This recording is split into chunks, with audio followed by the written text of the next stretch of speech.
Ikuti Bicara Eksklusif, platform perbincangan berfakta, berinformasi dan berimpak, membincangkan isu semasa, perkembangan terkini, peranan dan perkhidmatan, serta aktiviti dan kejayaan yang membanggakan. Menampilkan tetamu jemputan hari Isnin hingga Kamis 9.15 pagi di Labuan FM. Bicara Eksklusif. Baik, 9.15 minit pagi anda masih mendengarkan Labuan FM, suara pesisir anda di 103.7 dan 89.4 MHz. Ya, edisi 20 Mei 2026. Tajuk hari ini, Generasi Bebas Rokok dan Vape bersama-sama Dr. Muhammad Hafizuddin bin Ahmad, pakar perubatan kesihatan awam, Ketua Seksyen Kawalan Penyakit Jabatan Kesihatan Wilayah Persekutuan Labuan. Baik, kita ada tetamu pagi ini dan pastinya kita sudah pun bersiaran langsung melalui Facebook Labuan FM dan juga TikTok Labuan FM. Jadi jika ada sebarang pertanyaan secara kata langsung lah untuk Dr. Hafiz, boleh terus kemukakan kan. Ya, baiklah. Sebelum kita ke soalan yang seterusnya. Betul. Suka untuk kami berkenalan terlebih dahulu. Doktor berasal dari mana, sudah berapa tahun bertugas di Labuan? Ya. Okay. Bismillahirrahmanirrahim. Assalamualaikum warahmatullahi wabarakatuh. Selamat pagi. Salam satu Malaysia, salam sehat. Malaysia sihat. Okay. Nama saya Muhammad Hafizuddin bin Ahmad. Baik. Berumur 38 tahun, berasal daripada Pekan Pahang. Dah bekerja di Labuan sejak 2017. Kemudian tahun 2020 hingga 2024 menyambung pelajaran di UMS KK.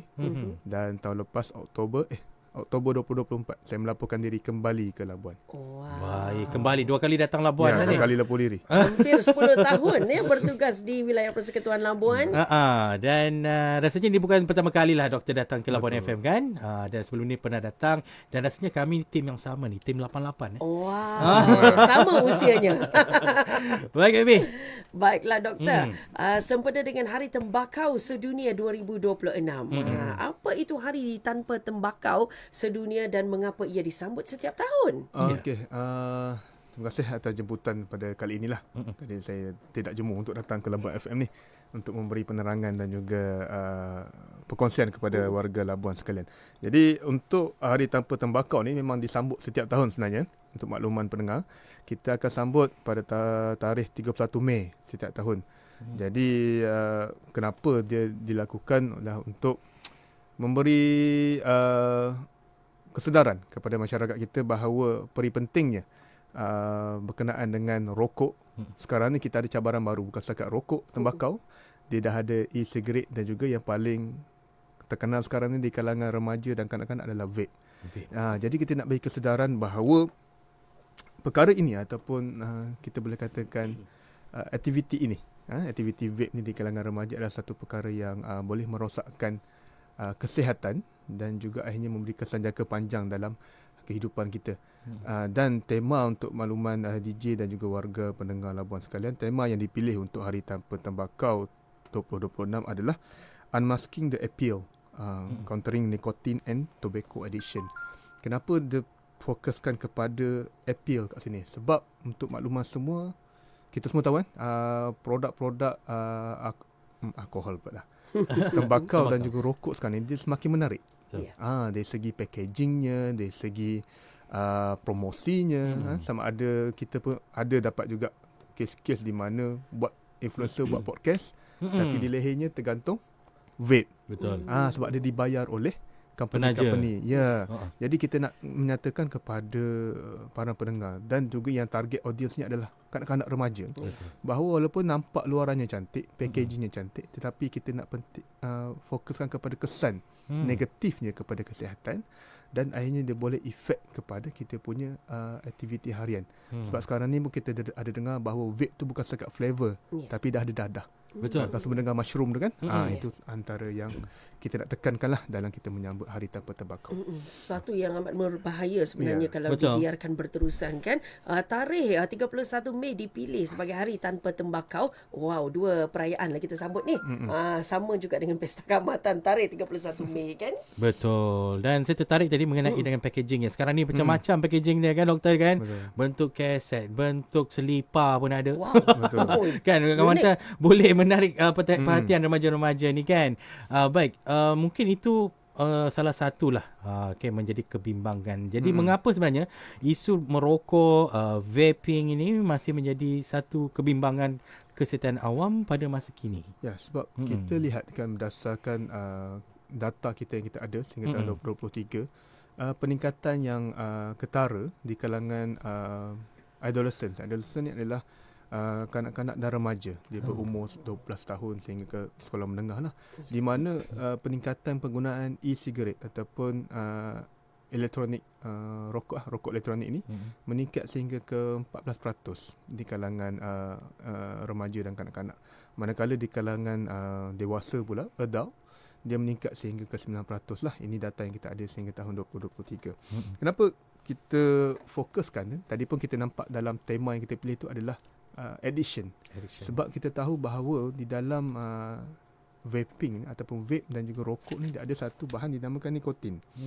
Nikotin ni dia lama-lama dia akan menyebabkan ketagihan. Ya, itu yang kita dapat kes-kes bahawa pada mulanya hanya sekadar ikut rakan. Ikut rakan dan akhirnya menjadi ketagihan.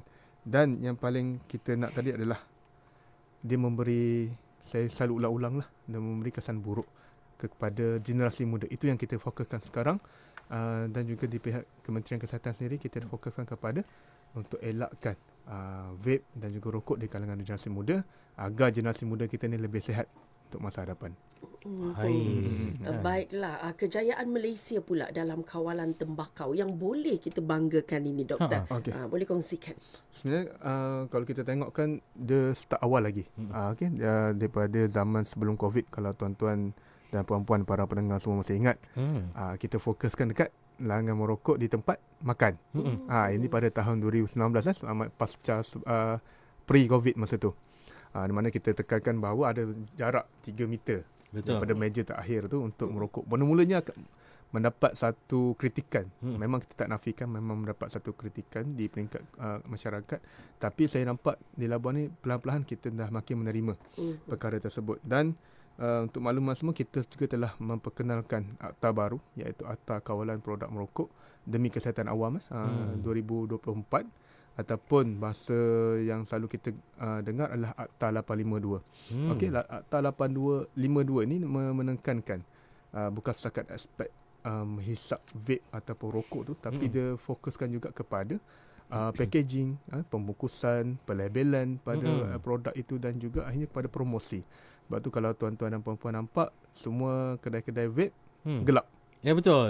Even kita punya booth ataupun dekat stesen-stesen minyak ditutup supaya tak menampakkan promosi kepada produk rokok dan juga vape. Ini antara langkah-langkah ataupun strategi kerajaan dalam membendung aktiviti merokok dan akhirnya kita memberi kesedaran kepada masyarakat. Dan nanti saya kupaskan lebih sedikit mengenai Lung Health Initiative ataupun kesihatan paru-paru 2026-2030.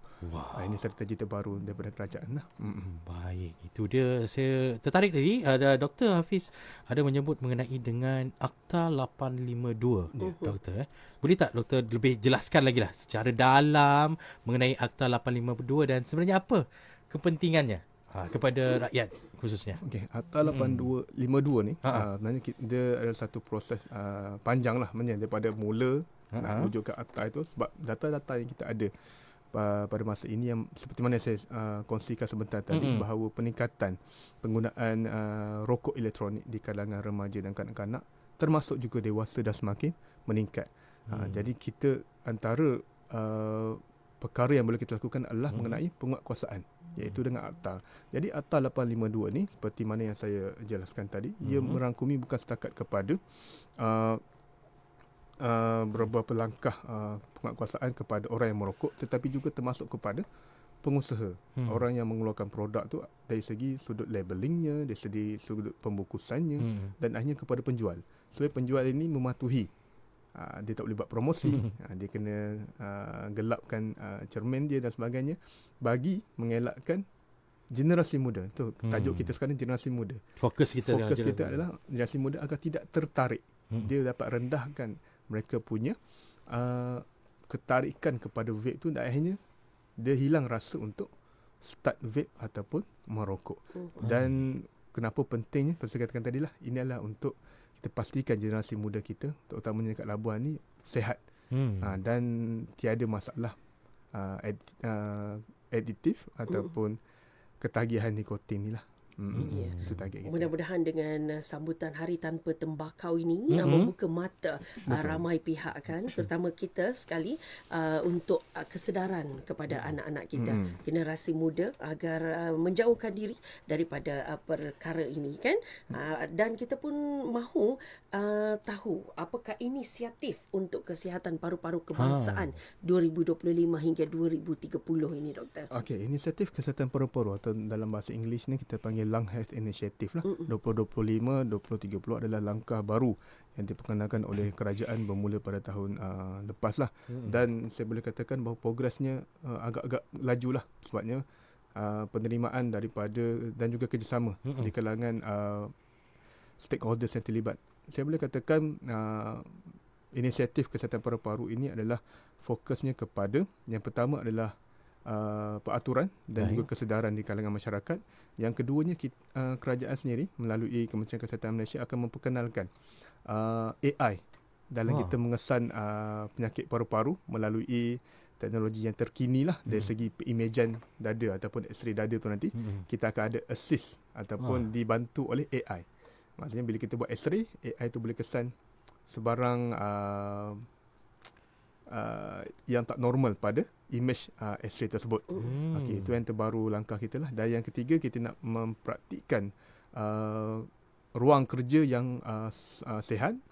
Okey, dan seterusnya yang keempat adalah strategi kerjasama antara Kementerian Kesihatan dan juga agensi-agensi lain lah, termasuk Jabatan Alam Sekitar dan sebagainya. Yang mana kerjasama ini adalah fokus kepada kesihatan paru-paru. Jadi untuk para pendengar, kenapa kita fokuskan kepada paru-paru? Okay. Paru-paru ni dia ada pelbagai penyakit yang berkaitan dengannya lah. Contohnya asma, kemudian kita ada pneumonia. Pneumonia ni kalau jangkitan kuman lah. Kemudian kita ada jangkitan COPD. Ni kita boleh panggil dia punya saluran pernafasan tu mengecut. Jadi orang tu susah bernafas. Dan yang paling penting adalah kanser. Biasa kita dengar kanser paru-paru kan, dia berkaitan dengan rokok. Data yang boleh saya kongsikan adalah paru-paru ataupun kanser paru-paru di kalangan lelaki adalah pembunuh nombor 2. Nombor 2 di kalangan kanser lah. Kanser di Malaysia. Dan untuk wanita, kanser paru-paru adalah pembunuh yang nombor 3. Dan fakta yang boleh kita katakan lagi adalah masyarakat kita ni kurang terdedah mengenai kanser paru-paru. Kenapa? Sebab data yang kita ada, kebanyakan mereka yang menerima rawatan ataupun mula mendapatkan rawatan mengenai kanser paru-paru ni sudah terlambat. 90% berada di fasa ataupun stage 3 dan stage 4. Dan untuk semua yang kita perlu maklum adalah jika kanser dah sampai tahap 4, dia punya tahap survival rate tu dah mengurang sehingga 4%. Jadi ini antara aspek penekanan dalam Lung Health Initiative ataupun inisiatif kesihatan paru-paru untuk kita memberi kesedaran bahawa kesihatan paru-paru tu penting. Betul. Organ paru-paru tu adalah organ yang sangat penting. Sebab kita tahu tadi kan. Dan juga memberi kesedaran kepada masyarakat untuk membuat saringan awal jika dah ada tanda-tanda tersebut dan mendapatkan rawatan yang sesuai lah. Kiranya kanser paru-paru ini adalah cabaran kesihatan yang serius. Serius juga lah. Sebab dia dan juga dia berkaitan dengan rokok tadi tu. Dan juga vape. Jadi pengesanan awal ni sangat penting lah kan untuk membolehkan rawatan dimulakan lebih awal. Betul. Dan ada tadi doktor nyatakan kanser paru-paru adalah pembunuh nombor 2 bagi lelaki dan nombor 3 bagi perempuan. Kena cakna lah dengan benda ni doktor ya. Betul.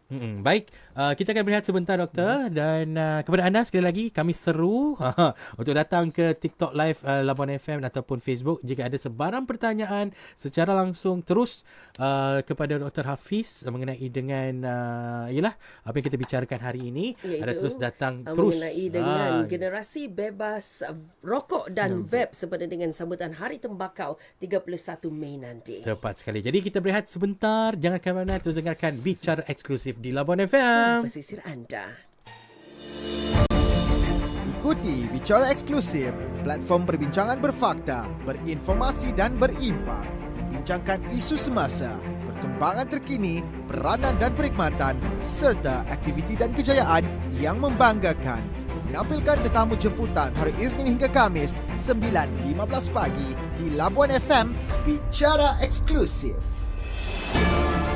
Labuan FM, suara pesisir anda, edisi 20 Mei 2026 menerusi Bicara Eksklusif yang bermula pada pukul 9.15 pagi tadi. Hari ini topik kita generasi bebas rokok dan vape bersama-sama Dr. Muhammad Hafizuddin bin Ahmad, pakar perubatan kesihatan awam, Ketua Seksyen Kawalan Penyakit Jabatan Kesihatan Wilayah Persekutuan Labuan. Betul. Dan kita tadi sebenarnya sudah pun banyak berbicara mengenai dengan topik kita pagi ini daripada dia punya orang kata akta dan juga antara penyakit-penyakit contohnya COPD, kanser paru-paru, asma, antara orang kata penyebab dan juga kesannya lah. Jadi kita nak orang kata gali lagi lebih dalam mengenai dengan apa kata pagi kita hari ini mengenai generasi bebas rokok dan vape. Doktor okey doktor sekarang ni okey Steady doktor. Doktor steady. Dan baiklah, sebenarnya kan ramai juga yang tertanya-tanya kan, kesan merokok ni terhadap kesihatan individu dan keluarga. Ada kesan, apa kesannya doktor? Okey, terima kasih pada soalan tersebut. Untuk makluman para pendengar Labuan Labuan FM, saya rasa semua orang maklum kesan ataupun bahaya rokok ni. Even kalau kita tanya para perokok pun dia tahu. Dia sedar sebenarnya. Ya. Rokok ni tak sihat doktor, dia kata. Tapi kenapa masih merokok? Okey. Itu yang kita katakan tadi. Dia dah ketagihan nikotin. Bila dia dah masuk ketagihan nikotin ni, satu perkara yang susah untuk, dia susah tapi tak mustahil untuk kita revert balik ataupun kita ubati. Rokok, berbalik persoalan tadilah. Rokok ni kesan buruknya bukan setakat pada perokok tetapi kepada orang sekelilingnya. Di mana istilah kita selalu pakai adalah second hand smoker ataupun rokok, orang yang mendapat kesan-kesan rokok daripada orang yang merokok. Pernah kita dapat kes isterinya, okey. Bila kita tengok ada jangkitan paru-paru dan sebagainya lah. Bila ditanya adakah merokok, dia kata tidak. Tapi malangnya suaminya ataupun mana-manalah pasangan ataupun isi rumah yang lain tu merokok. Jadi ini antara perkara yang mendukacitakan lah. Maksudnya rokok ini, perokok tu kadang-kadang dia tak kisahkan diri dia, tapi pada yang sama dia tak menyebabkan orang lain turut merana lah. Dan juga perkara yang sedar atau tidak sedar, yang merokok ni sebenarnya membazir duit. Dan kalau tuan-tuan semua boleh fikir kan, satu rokok sekarang ni harga mungkin RM15 ke atas. Betul. Bila kita buat calculation tu, kira-kira satu bulan tu berapa ribu sebenarnya telah dihanguskan. Dan mulalah kata tak cukup duit. Sebenarnya duit tu ada, tetapi dibelanjakan kepada perkara yang salah. Jadi kita kata kesan merokok ni bukan setakat pada kesihatan tetapi juga kepada sosioekonomi. Dan ekonomi rumah dan akhirnya boleh menyebabkan keberantakan lah. Itu yang kita tidak mahu. Tapi untuk makluman semua, kesan merokok sangat negatif. Walaupun ada orang akan kata kan, doktor, atuk saya rokok sampai 80 tahun. Panjang umurnya. Itu yang biasa kita dengar lah. Tapi kita cakap atas kajian dan juga fakta. Memanglah tak kena kepada kita, tapi dia ada kesan kepada orang lain. Jangan tunggu sampai kita dapat penyakit tersebut. Tapi yang kita boleh lakukan adalah untuk kita berhenti merokok dan dapatkan rawatan dan juga rawatan kita boleh fokuskan kepada next lah. Pembincangan lanjut. Betul. Dan tadi doktor cakap bukan sahaja kesannya terhadap kesihatan tapi keharmonian kan. Keharmonian keluarga, rakan-rakan sekeliling, beban kewangan lagi kan. Jadi doktor, saya yakin ramai pendengar kita yang berusaha sebenarnya untuk berhenti rokok, vape. Ada yang cuba sehari dua, alah gagal lagi. Berkali-kali jatuhnya untuk mencuba, tetapi pasti ada perkhidmatan lah kan untuk berhenti rokok yang disediakan di klinik kesihatan. Kabarkan kepada mereka doktor. Okey. Untuk makluman pendengar di Labuan, okey, khususnya kat Labuan, kita fokus kat Labuan. Di Klinik Kesihatan Labuan kita ada perkhidmatan klinik berhenti merokok. Saya rasa pegawai-pegawai saya pun telah membuat ceramah dan juga pengenalan lah mengenai klinik berhenti merokok ni kepada warga-warga Labuan semua. Sebab kita tahu bahawa untuk seorang perokok tu, dia nak berhenti merokok macam DJ kata tadi, memang bukan sehari dua. Betul. Dia tidak boleh kata, okey doktor saya nak try minggu ni. Dia tidak boleh. Dia kena ada satu sistem sokongan. Itu yang kita laksanakan di klinik berhenti merokok. Dia bukan anda pergi klinik tu kita bagi ubat. Betul. Kita bagi ubat untuk mengganti rokok, tidak. Dia adalah satu proses yang panjang. Dia ada beberapa sesi. Kita akan jumpa setiap mungkin seminggu, 2 minggu supaya kita pastikan orang ini sentiasa dia renew ataupun perbaharui niat dia tu dan juga amalan dia. Sebab untuk kita menghapuskan ataupun menghadkan ketagihan ni, dia perlukan satu sistem motivasi dan sokongan, bukan setakat daripada doktor perubatan tetapi juga sokongan ahli keluarga. Sebab di dalam klinik berhenti merokok ni kita akan libatkan sekali dengan ahli keluarga lah. Sebab kita kata perlu ada sokongan tersebut di rumah. Betul tu kita katakan tadi, kalau orang tu nak berhenti seminggu saja dia tak akan berjaya. Betul. Sebab kalau anda ataupun para perokok yang telah ketagih ni dia cuba berhenti, dia stop terus Secara mengejut. Dia sama juga dengan orang yang nak minta maaf lah, nak menguruskan badan. Oh. Dia crash diet. Kan?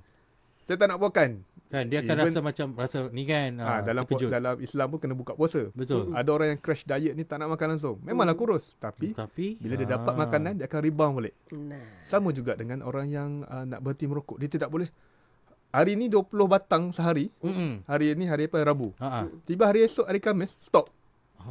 Tak, dia bukan macam tu cara dia. Perlahan-lahan. Dia kena slow untuk kita untuk kita potongkan ketagihan tu. Sebab dia berkaitan dengan hormon, berkaitan dengan kita punya psychological. Kalau kita stop secara mengejut, abruptly kita kata, dia akan start balik nanti. Sebab fasa withdrawal tu, kita panggil fasa withdrawal adalah fasa di mana keinginan tu membuat-buat. Keinginan tu membuat-buat, dia nak rokok balik. Even ada kes kita, dia nampak je ashtray tu. Ashtray tempat buang habuk rokok tu dekat dulu masa sebelum ada Atan ni lah, dekat kedai mamak, dia trigger nak merokok. Nampak ashtray. Ada pancingan di sini. Kan? Baru nampak ashtray je. Betul. Itu antara pengalaman-pengalaman para perokok yang kita dapat di klinik berhenti merokok lah. Cabaran-cabaran. Sebab saya tahu dia bukan perkara yang senang, tapi saya boleh katakan pada para pendengar, dia tidak mustahil. Boleh dibuat. Ada yang berjaya berhenti merokok dan kita alu-alukanlah kepada para pendengar Labuan untuk hadir ke klinik kesihatan Labuan mendapatkan khidmat di klinik berhenti merokok kita lah. Saya suka keadaan dia bukan senang tapi tidak mustahil. Ya, di mana ada kemahuan di sana pasti ada jalan. Kan? Betul. Doa kami untuk semua pendengar yang sedang bersiaran ketika ini, mudah-mudahan usaha anda diberkati untuk berhenti rokok dan vape. Wow, ibarat satu kemenangan besar tu. Kan, perjuangan tu. Baik, mengenai dengan peranan pula, doktor. Apakah sebenarnya peranan petugas kesihatan lah dalam usaha untuk usaha mengawal usaha kawalan tembakau ini? Okeylah. Pesan saya kepada petugas kesihatan yang pertama, kalau yang merokok tu mesti rokok lah. Kan? Sebab kita lah barisan hadapan. Kita dah mempromosikan kehidupan sihat. Itu antara cabaran.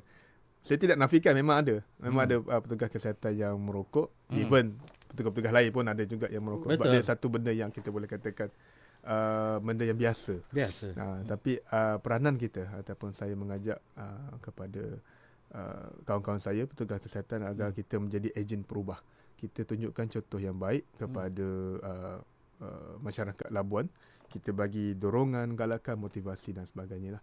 Sebab untuk maklumat semua, bermulai tahun 2026 kita akan semakin banyak membuat saringan kesihatan di komuniti. Dan antara perkara yang selalu kita tanya adalah adakah merokok atau tidak. Sebab kita nak tahu berapakah beban perokok kat dalam Labuan ni. Sebab next intention kita ataupun next strategi kita adalah untuk kita menjalankan saringan kesihatan paru-paru tadilah, inisiatif daripada KKM untuk kita kesan berapa ramai perokok kat Malaysia ni, berapa ramai yang mendapatkan saringan, supaya ialah kita nak tahu beban itu sendiri dan akhirnya kita boleh tengoklah berapa banyak kejayaan kita dalam mencapai saringan di kalangan perokok. Dan itulah tadi pesan saya kepada para petugas kesihatan agar kita jadi ejen perubah lah. Itu hasrat saya. Baiklah, selain daripada motivasi yang diharapkan daripada keluarga dan juga orang sekeliling kan doktor, akhirnya perokok ini perlu berbalik juga kepada diri sendiri. Betul. Tanya diri sendiri Betul. sejauh mana saya boleh berusaha untuk mengubah ketagihan tersebut kan. Jadi apakah tanggungjawab perokok sendiri dalam melindungi kesihatan mereka? Okey. Seperti mana saya katakan tadi, nak berhenti merokok ni susah, tapi tak mustahil. Betul. Itu menjadi satu tagline lah kepada para perokok sekalian di Labuan ni. Seperti mana saya katakan tadi, dapatkan maklumat yang betul. Jadikan segala strategi yang telah kita jalankan seperti peringkat Kementerian Kesihatan Malaysia ni sebagai bukan satu benda yang menyusahkan anda. Kadang-kadang orang ingat, uish, tak boleh merokok dekat kedai makan ni menyusahkan dan sebagainya. Tapi adalah satu perkara yang boleh menjadi satu motivasi. Saya ambil sudut positif lah. Kalau kita asyik fikir negatif je apa yang dilaksanakan tu, kita akan menjadi semakin negatif. Dapatkan maklumat yang betul dan seterusnya kena ada niat. Niat dan juga kesungguhan untuk berhenti merokok. Sebab data tu ataupun segala maklumat mengenai penyakit tu memang ada di hujung jari anda. Maksudnya saya pun dah banyak kali dan juga pegawai kesihatan lain memberi nasihat ataupun memberi penerangan mengenai kesedaran ataupun kesan buruk merokok. Tapi jika kita tiada niat untuk berhenti merokok, itu satu benda yang agak susah lah. Jadi start dengan niat dulu, kemudian insya-Allah dengan niat yang baik tu akan dipermudahkan urusan anda semua dah. Dan sekali lagi saya pesan, di klinik kesihatan kita ada klinik berhenti merokok. Jangan cakap Labuan ni tak ada khidmat berhenti merokok, susah nak berhenti merokok dan sebagainya. Kita ada. Kadang-kadang orang tak tahu ada betul. kewujudan dia kan doktor. Dan Sebenarnya juga ada. Dan juga orang kata, doktor, kenapa kat kedai makan dah tak ada pemantauan? Ada. Tapi tuan-tuan juga kena ingat, staf kita berapa orang saja. Ya. Betul. Bukanlah satu hari itu semua kedai makan kita boleh pergi. Kedai makan berapa dekat Labuan ni? Ramai banyak. Tapi peranan anda semua adalah boleh melaporkan jugalah. Tapi kita boleh masuk kepada lain. Next. Okey. Ya, doktor. Tadi kata pihak hospital juga memainkan peranan untuk membantu mereka kan yang ingin datang berjumpa dengan pihak doktor dan mendapatkan kaunseling. Adakah kerjasama yang membabitkan kadang-kala perokok ini dia ingin mendapatkan nasihat tetapi risau mengganggu prestasi kerja. Jadi adakah pihak hospital akan memberi time slip atau surat kepada jabatan ataupun agensi tempat mereka bekerja untuk kerjasama agar rawatan maupun kaunseling berterusan. Ada yang risau nanti bagi kena yang potong gaji tengah ni. bekerja kan, yang tengah bekerja kan. Memang ni maksudnya siapa yang mendapatkan khidmat clean. rokok pula. Dan memang ada kita para ataupun klien, kita panggil klien yang mendapatkan khidmat rawatan di klinik berhenti merokok ni, dia ada ketika dia bersiri. Jadi setiap kali temu janji tu kita akan bagi pelepasan lah kepada pekerja-pekerja. Sebab memang saya tahu masa untuk diorang tu, masa bekerja, itulah masa klinik kita. Itulah. Betul, 8 pagi hingga 5 petang. Betul. Tapi biasanya klinik berhenti rokok ni kita buat petang. Kita buat sesi petang, 2 sampai 4 gitulah. Dan ada hari-hari tertentu supaya kita boleh susun jadual para pekerja ni agar tidak mengganggu orang punya prestasi kerja lah. Ya, ini juga sebahagian daripada sokongan sosial. Betul? Kan? Betul.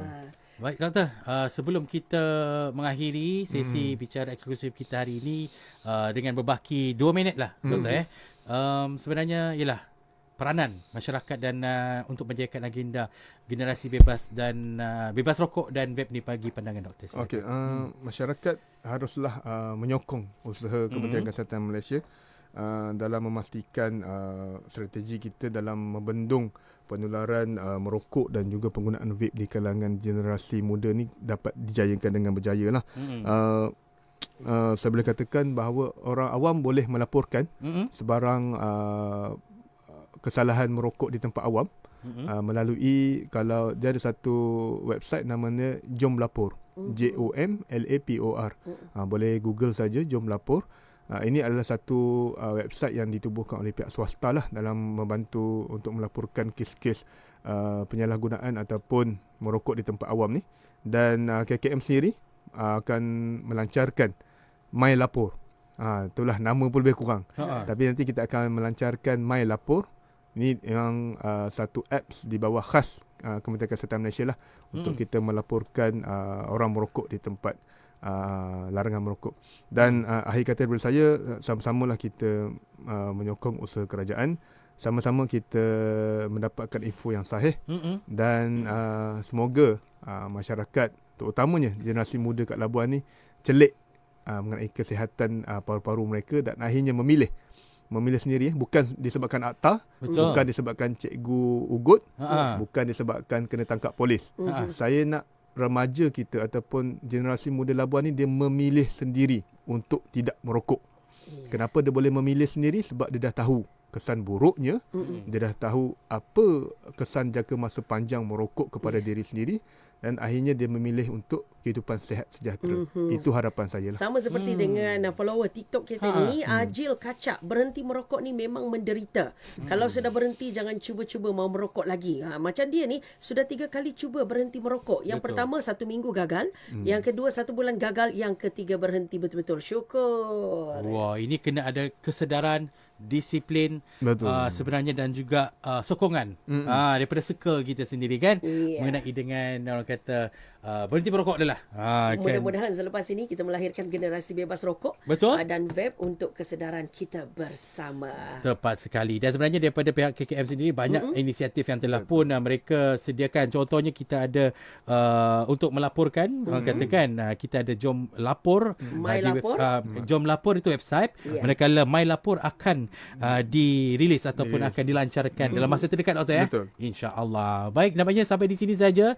Bicara eksklusif menemani anda dan juga saya dan Baby pun mau tutup kedai sudah juga ni. Betul. Bersama-sama kita jayakan Hari Tanpa Tembakau Sedunia 2026 Betul. demi melindungi generasi masa hadapan daripada ancaman tembakau dan vape. Terima kasih sekali lagi kepada Dr. Muhammad Hafizuddin bin Ahmad, pakar perubatan kesihatan awam, Ketua Seksyen Kawalan Penyakit Jabatan Kesihatan Wilayah Persekutuan Labuan. Ya, sampai kita jumpa lagi, Betul. Doktor, untuk bicara eksklusif hari ini melabuhkan tirai, begitu juga dengan salam padian. Betul. Terima kasih kepada mereka yang tap-tap skrin di TikTok Labuan FM. Sudah berapa tu, Baby? 80? Wow, 89.9. Hampir menghampiri 9K, 90K. Terima kasih juga kepada kata penolong jurutera kita, Kak Eva, melancarkan live Facebook dan juga live TikTok kita dan juga siaran kita lah sepanjang hari ini. Betul. Baik, terima kasih Puan Afatizah. Ketua bahagian rancangan kita. Baik. Cai Chin, Ponsiko, DJ Baby mengundurkan diri. Kita jumpa lagi esok. Baik, salam sayang daripada saya, Khairul Ong. Rindu boleh kembali jangan. Jumpa lagi. Assalamualaikum. Bye-bye.